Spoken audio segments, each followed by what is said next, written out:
Merimon, ano ba yung mga bagong rules dyan ngayon sa Senate? Sa cambio Parang may mga bago silang rules na ginawa eh. Hindi lamang dito sa session, kung hindi pati sa impeachment. No?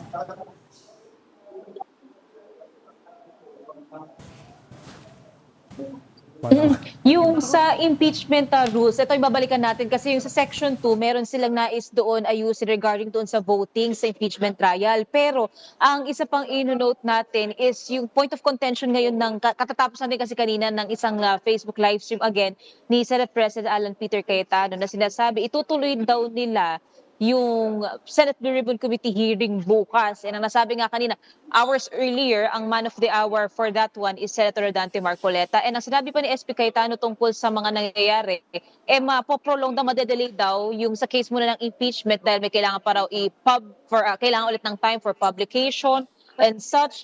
And pagdating naman sa Blue Ribbon, ang sabi ni SP Cayetano, illegal daw itong ginagawa ng new majority na titawag ngayon ni na Senator Erwin Tulfo. And tomorrow, ang sabi naman kasi ni Senator Erwin, wala naman daw silang ginagawang pagpipigil sa mga pagdinig. Wala rin daw, yung kiniklaim kasi ni SP, may struggle daw na ginagawa ng lahat ng minority para daw di makuha yung komite, etc. Pero tuloy ang pagdinig ng Blue Ribbon under Senator Tulfo, pero that would be on Monday. So kung sakali daw nadadalhin bukas dito o pupunta bukas dito, yung supposedly invited for the Blue Ribbon Committee hearing under Senator Pia Cayetano's watch or Senator Dante Marcoleta as man of the hour, pwede naman daw papasukin dito, magmerienda lang daw sila. Huh? Teka, so they'll be allowed, the senators To and the enter. guests will be allowed to go there tomorrow and assemble sa hearing sa committee rooms?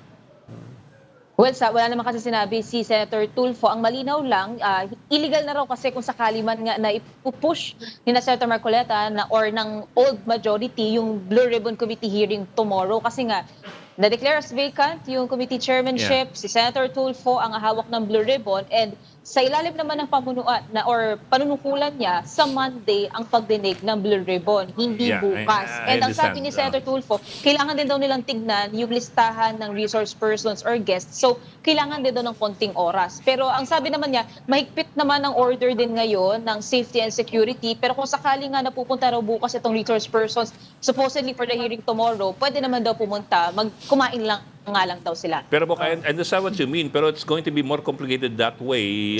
Kasi if they're there tomorrow with the witnesses and some of the new minority senators, and they insist on holding their own hearing, di ba? That's going to be Chaotic. more complicated. Pero Merimon, ang usapin dyan, sino na ba ang head ng OSAA ngayon? Because the security will control yung mga hearings na yan. Oo. Actually, Kung ang bumalik sakaling may nga gulo. rin si Secretary Secretary. Renato Bantug. And then, yung nakita natin babalikan lang natin kasi marami-rami sila plus yung committee chairmanship.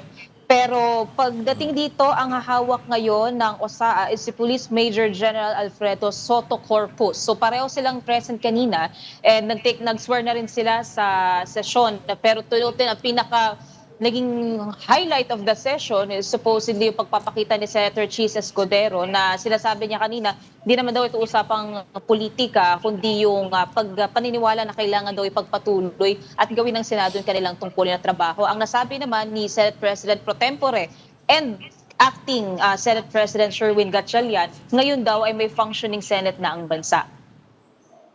Mary mo, nakikita mo pa po dyan si Mawa Plus ka. Kasi sabi nung iba, nakikita pa rin nila, although hindi na siya nag-ano. No?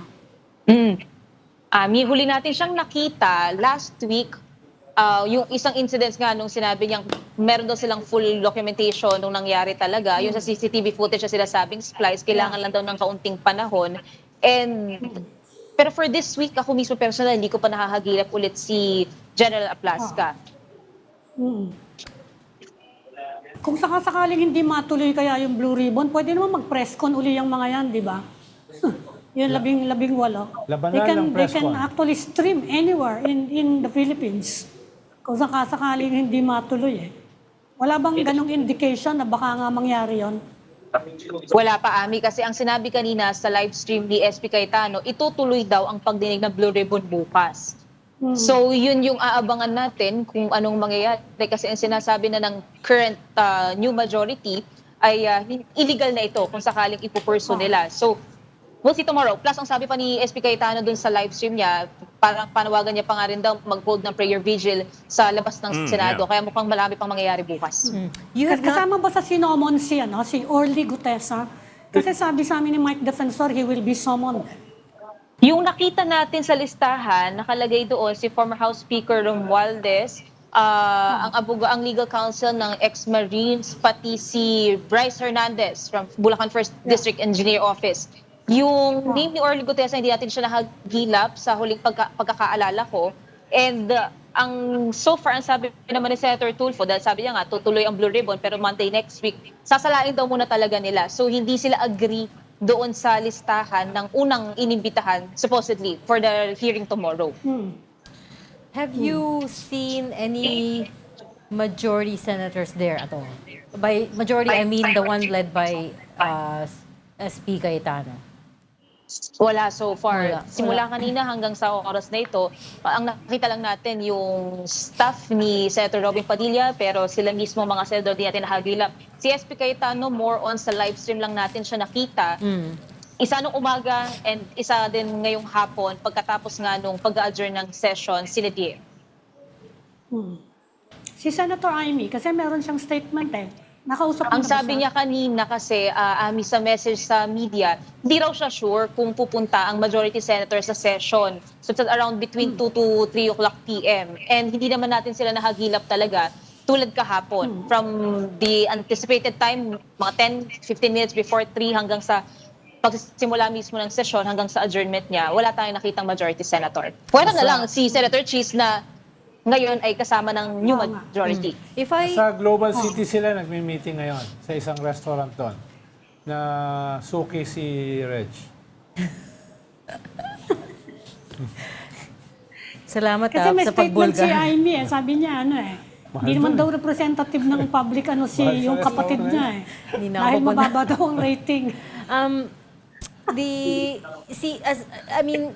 Hindi ko, we listened to the press conference of Senator Erwin, pero hindi namin natapos because we had to go to air na. But did I hear correctly na pati sila nagulat that Senator Cheese turned up to the plenary?